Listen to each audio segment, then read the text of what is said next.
হেম বৰুৱাৰ কবিতা মমতাৰ চিঠি। মমতাৰ চিঠি।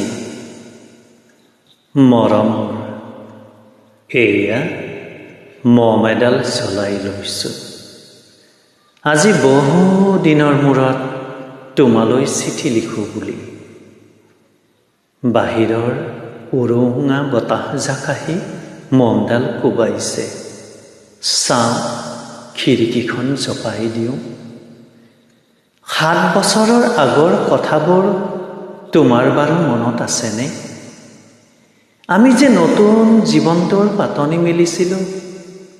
মোৰ গাত সেই অচিনাকি নিচা বাৰুকৈয়ে লাগিছিল। সিদিনা আছিল কাতিৰ কুঁৱলীহনা কোমল পুৱা। পদূলিত তলসৰা শেৱালিবোৰ উপচি আছিল। আৰু সন্ধিয়া মই তোমালোকৰ ঘৰলৈ নকৈ আহিবৰ দিনা আকাশৰ মেঘৰ মোহনাত হালধীয়া জোনটো নাওখন লৈ আমাক যে ৰিঙিয়াই মাতিছিল তৰাৰ দেশলৈ। মই লোৱা কঁকালৰ ৰিহাখনলৈ তুমি বাৰু তেনেকৈ কিয় একেথৰে চাইছিলা? মোৰ কেনে লাগিছিল জানা?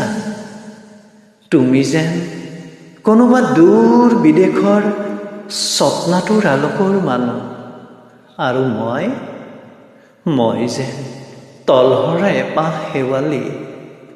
সেইদিনা মন সাগৰত মোৰ এৰি অহা আৰু আহি পোৱা অলেখ ঢৌৰ কঁপনি জাগিছিল। তোমাৰ জানো এইবোৰ কথা মনত নাই?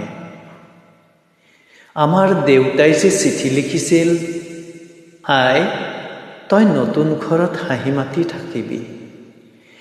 এইবোৰ 7 বছৰৰ আগৰ কথা। মোৰ যে সকলোবোৰ পুৰাণৰ সাধু যেন লাগে। জেঠমহীয়া দেউতাৰ বছেৰেকীয়া হৈ গ'ল। তোমাৰ বাবুল এতিয়া বৰটো হৈছে। তাৰ ওপৰ পাৰিত এধানিমান ডালিম গুটি যেন দাঁত অকণি গজিছে। সি মোক একেবাৰে এৰিকে নিদিয়ে। কেতিয়াবা মোৰ যি ইমান খং উঠে, তুমি নাই নহয় সেইকাৰণে। সি বাৰু মোৰ বগা হাতযোৰলে এনেদৰে তধা লাগি চাই থাকে কিয়? তাৰ উপজাৰে পৰা এইযোৰ কাপোৰ চিনাকি, সেইকাৰণে নহয়। বাবুল এতিয়া বৰটো হৈছে, বুজিছা? আৰু ডাঙৰ হ'লে স্কুলত তাক নাম লগাই দিম।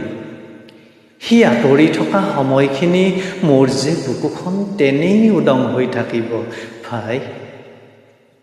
আৰু কি লিখিম, বিশেষ একো নাই। মোৰেই শপত, তুমি যিদিনা উলটি আহিবা মোক আগতীয়াকৈ জনাবা দেই।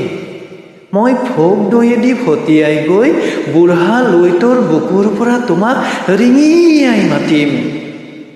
তুমি যিদিনা উলটি আহিবা মোক আগতীয়াকৈ জনাবলৈ নাপাহৰিবা দেই। মৰম লোবা। ইতি তোমাৰ মমতা। পুনৰ এইবাৰ বুজিছা, মাঘৰ মেজিৰ জুইকুৰা বৰ ৰঙাকৈ জ্বলিছিল। আমাৰ আইতাৰ কলি ছাগলীজনীৰ 2টা পোৱালি জগিছে। এটা শুদ্ধ বগা আৰু আনটো পখৰা। ধন্যবাদ।